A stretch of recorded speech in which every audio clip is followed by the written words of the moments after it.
I want to say a few words about the grave and dramatic developments in Syria unfolding before our eyes.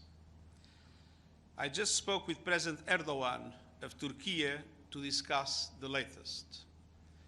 I emphasized the urgent need for immediate humanitarian access to all civilians in need and the return to the UN-facilitated political process to end the bloodshed. All parties are obligated under international law to protect civilians.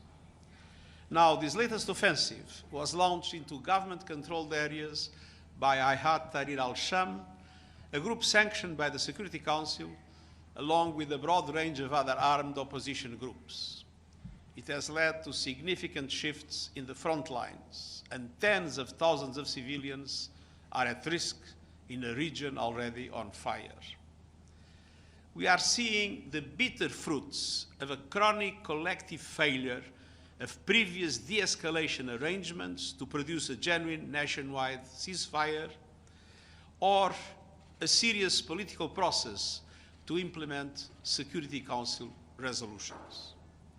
These must change. After 14 years of conflict, it is high time for all parties to engage seriously with Geir Pedersen, my special envoy for Syria, to finally chart a new, inclusive and comprehensive approach to resolving this crisis in line with Security Council Resolution 2254. It's time for serious dialogue.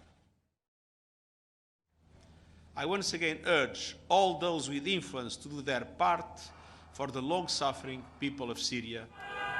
Syrian rebels' capture of Aleppo from President Bashar al-Assad has brought the Syrian civil war back into focus, jolting front lines that were dormant for years. Assad's government has vowed to fight back, and Russia has launched airstrikes in support. H.A. Hellier of the Royal United Services Institute. I think he will try to crush the rebel advance in whatever way that he can. The question will be whether or not he comes to the conclusion that he won't be able to, hence he's got to engage in some sort of political process. So who is leading the rebel advance? A group called Hayat Tahrir al-Sham, or HTS, launched the campaign. Led by Abu Muhammad al-Golani, HTS was formerly called the Nusra Front and was al-Qaida's official wing in the Syrian war until it broke ties in 2016. It has long been dominant in Idlib, part of the northwest that stayed under rebel control for the past few years. And it's designated a terrorist group by the United States, Russia and Turkey. Another rebel alliance has launched a separate offensive from areas north of Aleppo. They're backed by Turkey and fight under the banner of an armed opposition group called the Syrian National Army. So why has the conflict flared now? Two supporters of the regime, Iran and Russia, are tied up with other conflicts, regionally and in Ukraine. Iran backed Hezbollah in particular, which helped Assad's forces defeat the rebels in the past, suffered major blows in its conflict with Israel over the past few months, now halted by a ceasefire.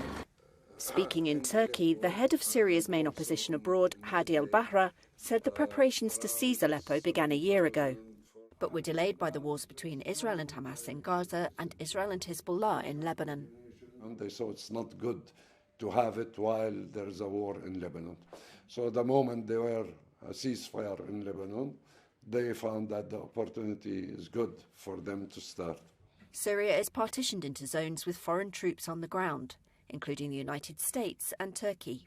A deal between Russia and Turkey has stabilised the situation in the northwest since 2020. Turkey, whose troops are in the northwest, has also expressed growing frustration with Assad's failure to reach a deal with the opposition to end the conflict.